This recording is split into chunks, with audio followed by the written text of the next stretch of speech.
arrived at the border between Afghanistan and Pakistan, which is one of the most famous, and that's the launching point for one of the most wonderful mountain passes in the world, the Khyber Pass, Khyber Pass. which goes over the Himalayas between Pakistan and India. And at the border, there were three or four kind of like really sleepy guards who were kind of they had rifles slung over their chest, but it didn't look like they had any bullets. And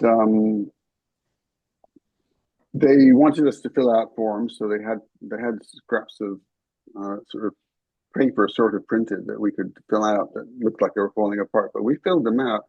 And we then saw a column of dust coming towards us across the desert from the Himalaya side of the border.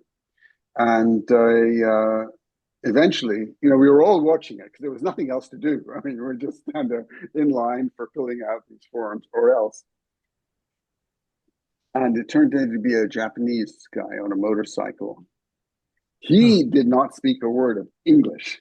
So not only did he not speak Afghan, he did not speak another, but we did manage to work out that he was going to a place in Germany. It was the only words that we could understand was that his address. He could repeat his address in Germany that he was heading towards with his motorcycle. And the guards just let him fill out his form in Japanese.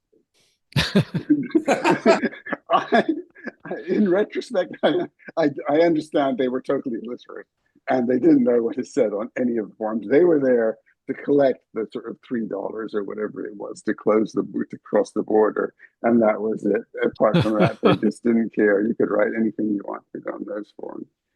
And then he disappeared, a column of dust going towards And so he goes. Kabul. And we all stood and watched it for 5 minutes until there was no speck left because we're in the middle of the desert. What else are you going to do?